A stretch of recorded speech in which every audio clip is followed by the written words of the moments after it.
अस्सलाम वालेकुम दोस्तों, आज हम इंतहाई आम टॉपिक सेल यानी खुलिया के बारे में सीखेंगे। सेल के अफ़ाल के बारे में सीखेंगे। सेल के अंदर पाए जाने वाले जो मुख्तलिफ दीगर ऑर्गेनेल्स स्ट्रक्चर्स हैं उनके बारे में, उनकी स्ट्रक्चर के बारे में और उनके अफ़ाल के बारे में सीखेंगे। इंतहाई अहम टॉपिक है। जैसा कि आपके इल्म में है कि सेल या खुलिया इंसानी जिस्म की बुनियादी इकाई है। न सिर्फ इंसानी जिस्म की बल्कि तमाम जानदार अशिया खुलियात पर मुश्तमिल होती हैं।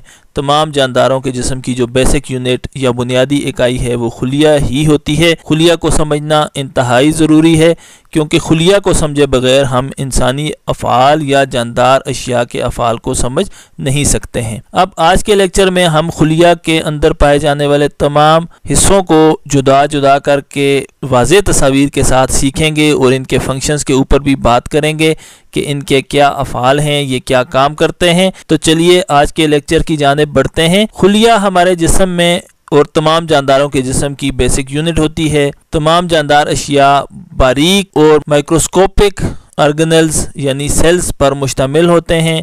ये सेल्स या खुलियात अपने आप में एक मुकम्मल जिस्म, एक मुकम्मल ज़िंदगी रखते हैं क्योंकि ये अपने लिए इर्द गिर्द के माहौल से ऑक्सीजन हासिल करते हैं, ग़िज़ा हासिल करते हैं।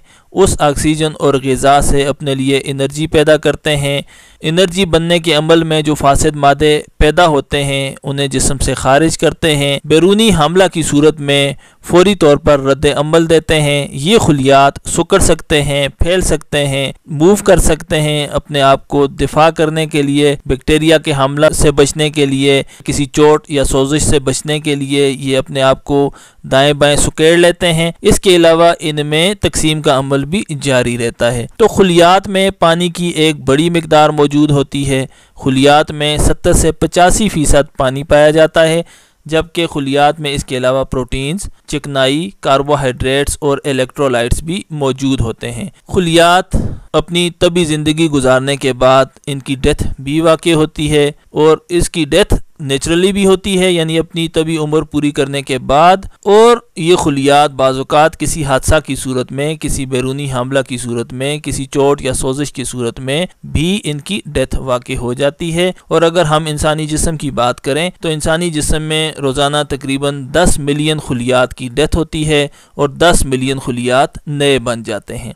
तो अब हमें इन खुलियात के बारे में तफसील से समझना है कि ये किस चीज़ पर मुश्तमिल होते हैं और ये किस तरह से अपने अफ़ाल को सरअंजाम देते हैं। इस स्लाइड में अगर आप देखें तो यहाँ पर आपको खुलिया के अंदर पाए जाने वाले जो बारीक ज़र्रात होते हैं, स्ट्रक्चर्स होती हैं, ऑर्गेनेल्स होते हैं, उन्हें बड़ा करके जूम करके आपको समझाने के लिए दिखाया गया है। इनके मुख्तलिफ जो कलर्स आपको नज़र आ रहे हैं ये सिर्फ आपको समझाने के लिए इनको ये कलर्स करके दिखाया गया है ताकि आप इसके अंदर पाए जाने वाले तमाम चीज़ों से बखूबी वाकिफ़ हो सकें। मरकज़ में ये जो स्ट्रक्चर आपको नज़र आ रही है ये एक खुलिया है, ये एक मुकम्मल ज़िंदगी है। इसके अंदर बेशुमार छोटे छोटे अज्जा अजसाम पाए जाते हैं। ये अजसाम यहाँ पर हमने खुलिया को काट कर आपको तस्वीर के ज़रिए दिखाए हैं। जैसा कि इस खुलिया के बाहर एक झिल्ली, एक दीवार पाई जाती है। इस दीवार को हम यहाँ पर जब बड़ा करके देखते हैं तो वो इस तरह से हमें नज़र आती है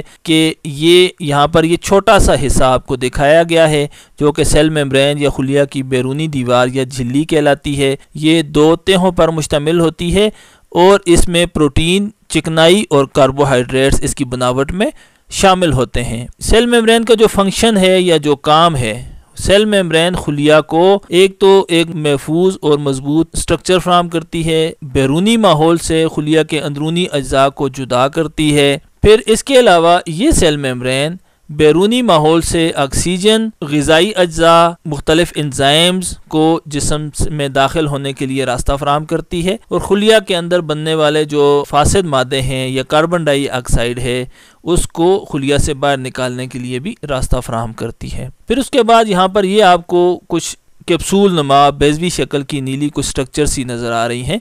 तो ये स्ट्रक्चर्स यहाँ पर हम जब बड़ा करके देखते हैं तो ये वाली स्ट्रक्चर्स माइटोकॉन्ड्रिया है। माइटोकॉन्ड्रिया खुलिया का पावर हाउस भी कहलाता है। ये डबल मेम्ब्रेन स्ट्रक्चर होती है, यानी इसकी दो मेम्ब्रेन्स होती हैं। बाहर की मेम्ब्रेन इसको एक स्ट्रक्चर फराहम करती है, जबकि जो अंदर की मेम्ब्रेन होती है वो इसके मादा को महफूज करती है। तो यहाँ पर इसमें बहुत सारे एंजाइम्स पाए जाते हैं। ये खुलिया के लिए एनर्जी पैदा करती है, एनर्जी हाउस, इसीलिए इसे एनर्जी सेंटर कहा जाता है, पावर हाउस कहा जाता है। फिर उसके बाद यहाँ पर ये आपको धागों की गुच्छा नुमा, ट्यूब्स नुमा कुछ अशकाल नजर आती हैं। जब इसे हम जूम करके देखते हैं तो ये हमें ये जो ब्लिंक करती हुई तस्वीर है ये हमें नजर आती है। ये स्मूथ एंडोप्लाज्मिक रेटिकुलम कहलाती है।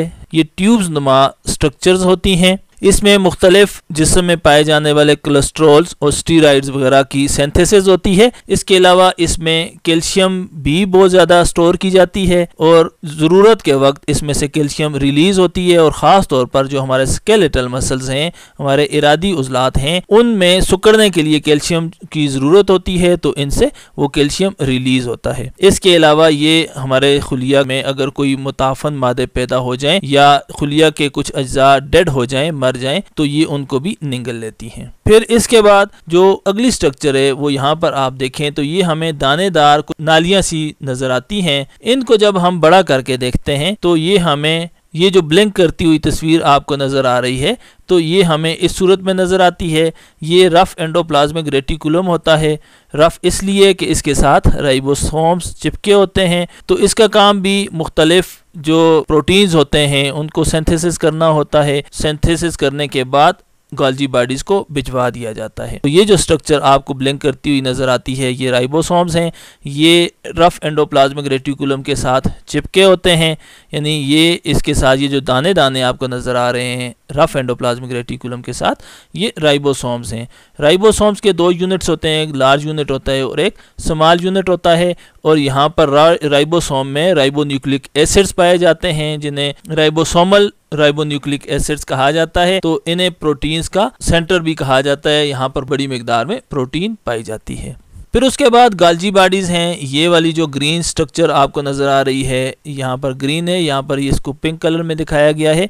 ये जो ब्लिंक करती हुई तस्वीर आपको नज़र आ रही है ये गोल्जी बॉडीज़ हैं। गोल्जी बॉडीज़ को जब हम जूम करके देखते हैं तो ये इस तरह से हमें झिल्ली नुमा मुख्तलिफ स्ट्रक्चर सी बनी हुई नज़र आती हैं, जिसके साथ छोटे छोटे अलग कैप्सूल से या बबल से बने हुए भी हमें नज़र आते हैं। गोल्जी बॉडीज़ का काम ये होता है कि जो चीज़ें यहाँ पर रफ एंडोप्लाज्मिक रेटिकुलम से बनती हैं, प्रोटीन्स की या लिपिड्स की, यहाँ से ये गोल्जी बॉडीज़ में भेज दी जाती हैं। गोल्जी बॉडीज़ का काम ये होता है कि ये उनको छोटे छोटे बबल्स में पैक कर दे, छोटे छोटे कैप्सूल्स की सूरत में पैक कर दे और खुलिया के मुख्तलिफ हिस्सों तक पहुँचा दे। यानी गोल्जी बॉडी का ये फंक्शन होता है कि गोल्जी बॉडी जिस चीज़ को खुलिया के जिस मुकाम तक पहुंचना होता है उसके लिए वहाँ की लेबलिंग करता है, वहाँ पर उसकी डेस्टिनेशन सेलेक्ट करता है, उस मकाम के लिए वक्त और ज़रूरत का तयन करता है और उसके लिए क्वांटिटी की तयन करता है। तो इस हवाले से अगर देखा जाए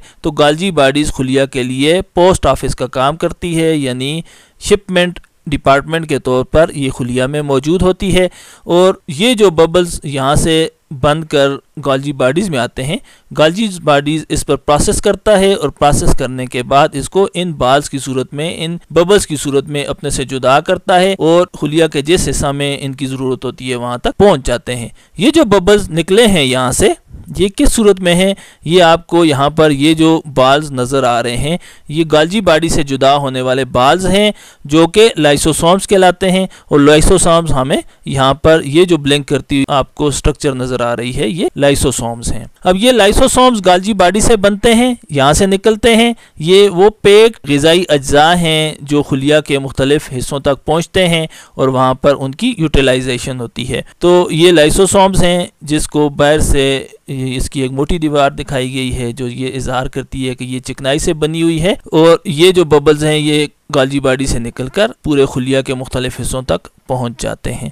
फिर उसके बाद यहाँ पर हमें एक और स्ट्रक्चर नज़र आती है, ये यहाँ पर ग्रीन, और यहाँ पर अगर इसे हम बड़ा करके देखें तो ये सेंट्रोसोम्स हैं। सेंट्रोसोम्स यहाँ पर ये आपको ब्लिंक करते हुए नज़र आते हैं सामने स्लाइड पे। ये सेंट्रोसोम्स हैं, ये ट्यूब्स नुमा स्टार नुमा ये इनकी शक्ल होती है। इनका काम ये होता है कि ये खुलिया की तकसीम में नहायत आम किरदार अदा करते हैं। जब खुलिया की तकसीम होनी होती है तो एक सेंट्रोसोम दाईं जानिब और एक सेंट्रोसोम बाईं जानिब शिफ्ट हो जाता है, ट्रांसफ़र हो जाता है, और इसके अंदर जो मुख्तलिफ स्केलेटल स्ट्रक्चर्स पाई जाती हैं उनके बारे में आगे हम जिक्र करेंगे। उनके ज़रिए ये स्पिंडल्स बनाते हैं, और जब खुलिया के मरकज़ा के अंदर से ये झिल्ली गायब हो जाती है और इसके क्रोमोसोम्स ओपन हो जाते हैं, तो ये जो सेंट्रोसोम्स होते हैं ये उन क्रोमोसोम्स के साथ स्पिंडल्स के साथ जुड़ जाते हैं और क्रोमोसोम्स को आधे क्रोमोसोम्स को एक जानिब खींच लेते हैं और आधे क्रोमोसोम्स को दूसरा सेंट्रोसोम दूसरी जानिब खींच लेता है, और इसके नतीजा में खुलिया की तकसीम में